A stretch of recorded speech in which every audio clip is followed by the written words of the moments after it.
Hello, I'm John Generone, Editor-in-Chief of IPO Edge here at the New York Stock Exchange for the 11th IPO Summit. I'm very excited to be with another guest this morning. His name is Vishal Sunak. He's the founder and CEO of a company called LinkSquares. Vishal, thanks for joining us. Hey, John, thanks for having me. So if you don't mind, give us a quick overview of the business and tell us, why is the legal sector so interesting for you?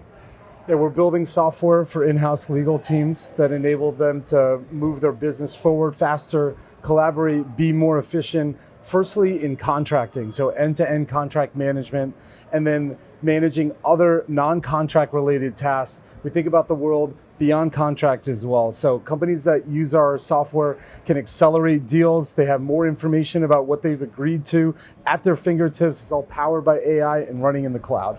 Great, and tell us about the competitive landscape. Are you going up against rivals out there, and how are you different from them? Yeah, the industry is not new. It's about 20 years old, contract lifecycle management generally. We've approached things differently and innovatively. We have been an AI company long before AI was cool. We have developed our own proprietary artificial intelligence that was trained and created on 10 million agreements, real life agreements, billions of points of data. And so we have a complete solution for in-house legal teams. You know, it's interesting. We actually did a panel on the use of AI at law firms, and right when ChatGPT first came out, there was all this really confusion about how much they could use it or should use it, et cetera. How have things changed in the last year? Have firms really embraced it because of ChatGPT coming out? I mean, as you just said, AI has been around for a while. It wasn't in the news as much. Yeah, we serve 1,200 corporations, and so we get a pulse on the market and sentiment basically in real time within our customer base. And I think people are still in various phases of adoption. Some are jumping to adopt it immediately, some are taking a more measured approach. But I think what we're seeing is that the efficiency gains are real. The things that AI can do to help take away mundane tasks or accelerate things that would be done manually or things that are very hard to do. We were right at the forefront of it right now. It's a super exciting time. All right, great. You've scaled incredibly quickly. I mean, we're talking from 1 million to 10 million ARR over just a couple of years. Tell us about that journey and what advice you might give to other people who are trying to make their companies take off. Yeah, the 1 to 10 journey certainly feels like a long time ago, but I think it's really two components. First, you need a great team. You need a great executive team, subject matter experts. They can work together. We're all rowing in the same direction, but you really have to get maniacal around product market fit. Right? Ultimately, we build software. It's really easy to build the wrong software.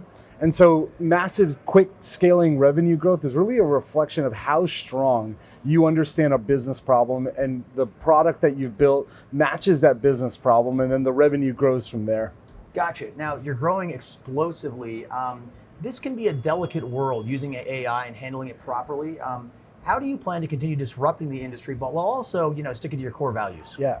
One of the core values of our business is being customer driven. And so I think about it like our customers have their hands on the steering wheel, but we're in charge of the gas pedal to get them there. I founded a company in the legal tech industry, and I'm not a lawyer. I'm actually a 2-degree engineer. So I have spent the last 8-10 years just listening, learning from legal teams, learning from general counsels, chief legal officers, CFOs.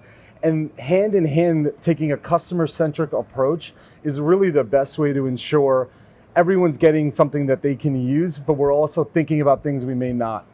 Great. All right, last question. We're here at the IPO Summit. Any plans to go public in the near future? Doesn't have to be right away, but just can you tell me how you're thinking about that? Absolutely. It'd be a dream to be here on the floor one day with our company's logo, and really nice to connect with other leaders and thought leaders, people who have done the journey, network with them, hear their stories. I find that to be very enriching. All right, this has been Vishal Sunak, founder and CEO of LinkSquares. I'm John Generone, signing off the New York Stock Exchange.